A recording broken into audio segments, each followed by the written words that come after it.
Dạ, ok ạ. Mọi người đi qua cả một cái hành trình dự án những con số, mọi người vẫn thấy nó cũng bình thường đúng không ạ? Tại vì là thường những người làm giỏi thì nói không giỏi, em nói giỏi làm cũng bình thường. Xin phép các anh các chị là đứng ở đây với vai trò giám đốc dự án này thì muốn chia sẻ với các anh chị những cái khó khăn thách thức mà đội ngũ đã phải vượt qua. Các anh chị sẽ thấy là một cái dự án chuyển đổi số 6 tháng. Thực ra nếu mà anh chị em mình làm kinh doanh ấy, quay đi quay lại cái hết 6 tháng à. Nhưng mà trong 6 tháng đấy, ở đây cái người mà cảm nhận được nhiều nhất chính là những người tham gia dự án, và chính là đội ngũ của Calista ngồi đây. Mọi người có thể nhìn lại trong 6 tháng vừa rồi chúng ta thay đổi như thế nào. Đầu tiên ấy, thì tôi muốn cung cấp cho các anh chị một con số. Đấy là không phải ở Việt Nam đâu, ở trên thế giới hơn 90% các dự án chuyển đổi số thất bại.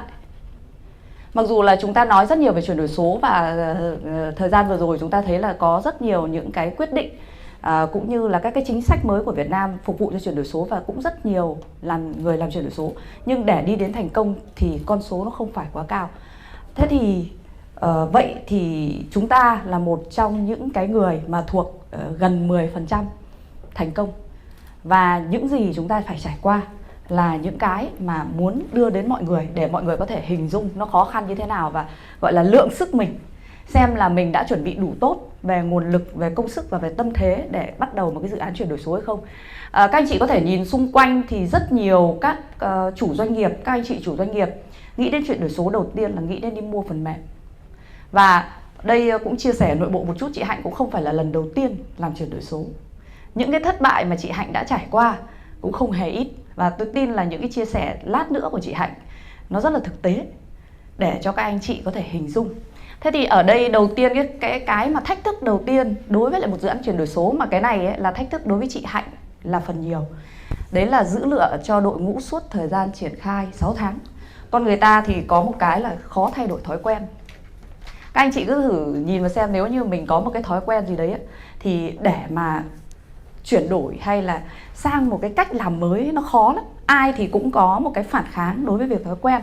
Thế thì một người đã khó, ở đây là cả một tập thể.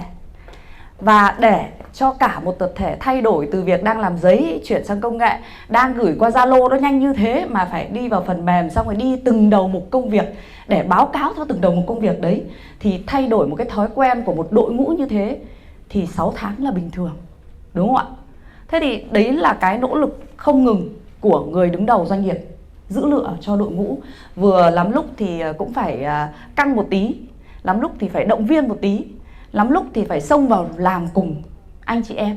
Đó, thì đấy là cái mà đầu tiên. Thứ hai là sắp xếp thời gian và nhân lực, vừa đảm bảo sản xuất kinh doanh, vừa đảm bảo thời gian tham gia dự án.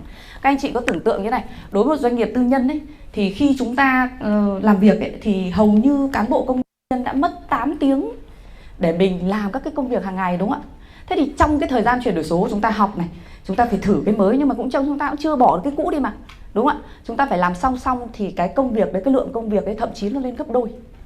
Vậy thì đến cuối cùng chúng ta làm chuyển đổi số, nhưng chúng ta vẫn phải giữ an toàn, đảm bảo rằng cho cái hoạt động sản xuất kinh doanh của chúng ta hoạt động bình thường. Chứ chúng ta không thể là bỏ sản xuất kinh doanh chỉ tập trung vào chuyển đổi số được. Chính vì vậy nên là cái việc mà sắp xếp thời gian và nhân lực này nó cực kỳ quan trọng. Và trong cái thời gian vừa rồi, toàn bộ đội ngũ của Calista phải tăng ca khá là nhiều, đúng không các em? Có những bạn là phải ở lại, rồi mặc dù là gia đình rất nhiều thứ nhưng vẫn phải đồng hành, và đấy cũng là một cái đáng ghi nhận. Thì xin các anh chị một tràng pháo tay cho toàn bộ đội ngũ của Calista. Tiếp theo là nỗ lực giữ mọi thứ đơn giản. Cái mục này với thú vị. Khi mà chúng ta làm chuyển đổi số hay bất cứ một cái gì ấy, thì bao giờ chúng ta cũng, nhất là những người chủ doanh nghiệp, tính cầu toàn rất cao. Chúng ta bao giờ chúng ta cũng muốn là nó phải hoàn hảo ngay từ đầu. Nhưng nguồn lực của chúng ta có hạn, tiền có hạn, thời gian có hạn, nhân viên thì cũng chỉ làm việc 8 tiếng thì cùng lắm là lên đến 10 tiếng thôi. Không thể bắt các bạn làm việc 20 tiếng một ngày, đúng không ạ? Thế thì khi mà mọi người sẽ thấy là cái setup mục tiêu ban đầu của bạn Sinh trình bày ấy, mục tiêu của giai đoạn của chúng ta lại là gì? Chúng ta chuẩn hóa, chúng ta số hóa dữ liệu. Chúng ta không thể đặt một cái mục tiêu là phải tự động hóa toàn bộ Calista, bao gồm giống như kiểu là mọi người hình dung về chuyển đổi số là máy móc hay robot nó chạy mầm trong xưởng. Không có được, đúng không ạ? Chúng ta phải chia mục tiêu rõ ràng để có thể thực hiện được. Và cái này ấy, thì chính bản thân lãnh đạo doanh nghiệp phải là người chiến thắng bản thân mình để giảm cái tính cầu toàn của mình lại, giữ mọi thứ đơn giản để chúng ta từng bước chúng ta thực hiện. Tiếp theo là khắc phục những cái khoảng trống do đặc thù ngành trang sức. Vẫn nói đùa với chị Hạnh là mặc dù Calista cái quy mô ở mức vừa, nhưng các nghiệp vụ về ngành trang sức tôi đã từng vào khảo sát P&G không khác gì nhau. Vẫn có đầy đủ các bước, vẫn có đầy đủ tất cả quy trình sản xuất y như thế, chẳng qua quy mô nhỏ hơn thôi. Thế nên là đây cũng là một cái thách thức rất lớn. Trong chuyển đổi số thì những cái ngành nghề mà mang cái tính chất gọi là sản xuất hàng loạt ấy, là những cái ngành mà dễ chuyển đổi số hơn. Nhưng như ngành của chị Hạnh ấy, vừa là thủ công mỹ nghệ cao cấp, xong nó lại được customize theo nhu cầu khách hàng, được cá nhân hóa theo nhu cầu khách hàng ấy, thì đấy là một cái mà cũng là một cái thách thức của chúng tôi. Tiếp theo là giải bất đồng quan điểm giữa đơn vị, giữa doanh nghiệp và đơn vị tư vấn. Cái này chia sẻ thật với các chị là bất đồng với tôi với chị Hạnh nhiều. Hai chị em là học lắm. Sau đó thì có những cái quan điểm trái chiều, lắm hôm là tranh luận nảy lửa, sinh lắm hôm là rời Calista đâu đó 6 giờ 6 rưỡi tối, đúng không chị ạ? Đó. Thế thì trong cái quá trình làm đó thì chúng ta thảo luận, chúng ta tranh luận với nhau để hiểu nhau hơn, để cùng nhìn về một hướng. Chỉ có một cái là chị em chúng tôi luôn tâm niệm là như này: cái thành công của dự án ấy, nó là cái thành công của cả hai bên. Và nếu như dự án thất bại thì đấy là thất bại của cả hai bên. Và cái việc tranh luận này để giúp cho dự án thành công, chứ không có một mục đích cá nhân hay là cố gắng là bên này có lợi một chút, bên kia có lợi một chút. Đó. Tiếp theo, tôi sẽ chia sẻ những cái bí kíp để giúp cho một cái dự án thành công. Và đây nó nằm trong phương pháp luận của Vindu. Những cái mà chúng ta phải cần lưu ý trong cái quá trình triển khai dự án. Đầu tiên là quản lý sự thay đổi. Đây là một cái phần mà nó giúp cho dự án chuyển đổi số thành công và nó nằm trong những cái nguyên lý của thế giới. Quản lý sự thay đổi là yếu tố cốt lõi của dự án, giúp đảm bảo rằng cái thay đổi về công nghệ, về quy trình và hành vi của đội ngũ nhân sự được thực hiện một cách hiệu quả. Có nghĩa là các anh chị sẽ thấy như này: con chúng ta học cấp 1 đúng không ạ? Để các bạn lên đại học thì các bạn sẽ phải cấp 1, cấp 2, cấp 3 xong lên đại học. Chúng ta không thể bắt là một cái đội ngũ hay một cái bộ máy một phát từ tiểu học một phát lên đại học được. Thế thì chúng ta cần chuẩn bị từng bước, step by step cho cái quá trình chuyển đổi đó. Chuyển đổi số thì chúng ta nhắm vào cái sự chuyển đổi. Thì toàn bộ cái quá trình mà thay đổi về con người, về công nghệ, về quy trình, nó sẽ được set up dần dần trong suốt 6 tháng vừa rồi. Phần thứ hai, đấy là bí kíp thứ hai. Đây là một cái biểu đồ thống kê của thế giới về cái sự tham gia của những cái người đứng đầu vào một cái dự án chuyển đổi số để giúp một cái dự án chuyển đổi số thành công. Các anh chị có thể nhìn ở đây, 34% dự án thành công là có sự tham gia của những ông này. Tiếp theo, đấy, CEO. Đấy. Chúng ta sẽ thấy là như thế này ạ. Một trong những cái bí kíp của cái dự án thành công đây, CEO dẫn dắt chính là chị Hạnh. Cả nhà cho chị Hạnh một tràng pháo tay ạ. Chắc chắn một điều là nếu dự án này chị Hạnh không tham gia là chủ nhiệm dự án thì chúng ta không có kết quả này. Vẫn trêu chị Hạnh là mặc dù em cũng hơi ghê gớm một tí nhưng em không bảo được quân của chị vì em không trả lương cho các bạn. Đúng không ạ? Rõ ràng là chỉ có người mà dẫn dắt đội ngũ, người đồng hành với các bạn, người đưa đến cho các bạn cái tương lai của Calista cũng như là các cái chế độ đãi ngộ thì mới là người sâu sát để đưa các bạn đến cái thành công này. Và các cái yếu tố thành công có thể tóm gọn lại trong 3 thứ. Thứ nhất là CEO dẫn dắt và tham gia mọi hoạt động của dự án. Thứ hai là CEO có kiến thức quản trị bài bản và tư duy logic và khả năng dẫn dắt đội ngũ. Cái việc này cũng rất quan trọng. Tại vì tất cả các cái vấn đề về chuyển đổi số, nhất là vấn đề chuyển đổi số trong quản trị doanh nghiệp thì nó phải xuất phát từ quản trị doanh nghiệp, từ chiến lược quản trị. Và một trong những cái yếu tố đấy là chị Hạnh tham gia rất nhiều khóa học, đặc biệt là khóa cây gia cự giám đốc chiến lược của Nhật, đúng không ạ? Có anh Chí là phó chủ nhiệm câu lạc bộ cây gia cự Hải Phòng, đúng không ạ? Và ở trong cái khóa này thì chúng tôi được đào tạo rất bài bản về những cái kiến thức quản trị doanh nghiệp và nó được ứng dụng trong những cái phần mềm lớn như là phần mềm ERP giống như Vindu. Phần thứ ba là đội ngũ nhân sự quyết tâm cao, kiên trì bền bỉ và với một mục tiêu chung. Cái phần này ấy là cái phần mà tôi muốn ghi nhận cái công lao đóng góp của những cái người, những cái cánh tay đồng hành cùng với chị Hạnh trong suốt cái thời gian này. Các bạn thực sự rất vất vả, mọi người không thể tưởng tượng được là cả một cái quá trình đấy các bạn đã phải, tức là từ cái việc là đang sử dụng giấy này, xong sử dụng phần mềm này, xong quy hoạch lại toàn bộ cái dữ liệu doanh nghiệp, những cái số liệu mà bạn sinh báo cáo đằng trước ấy, không ngắn được đâu ạ. Rất là dài, thậm chí là có những cái dữ liệu mà các bạn quy hoạch nhập vào phần mềm sai, bỏ ra làm lại, nhập lại và nó mất rất nhiều thời gian.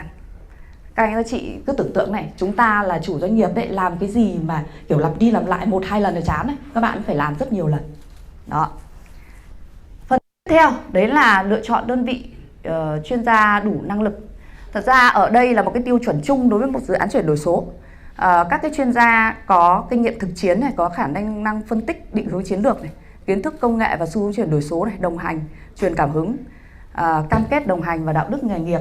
Thật ra là các anh các chị sẽ thấy là nếu mà chỉ đi mua phần mềm ấy thì chúng ta có thể mua phần mềm cho những cái phòng ban nhỏ, nhưng đã làm chuyển đổi số toàn diện thì nó phải đứng từ góc quản trị trên cùng, đúng không ạ? Có nghĩa là chuyên gia chuyển đổi số phải có kiến thức về quản trị để có thể nói về quản trị sản xuất, nói về tài chính, nói về tất cả các cái vấn đề trong doanh nghiệp bằng ngôn ngữ của doanh nghiệp, chứ không thể nào chỉ bằng ngôn ngữ của công nghệ. Và các chuyên gia này phải có tư duy hệ thống, hiểu rõ về nguyên tắc quản trị cốt lõi, kinh nghiệm tổ chức và xây dựng đội ngũ, định hướng quản trị hiện đại trên nền tảng công nghệ số.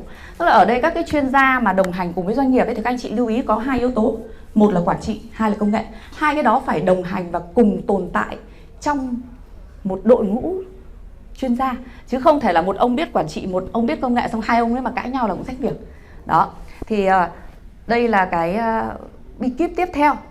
Và một số cái lựa chọn về giải pháp các anh chị có thể tham khảo.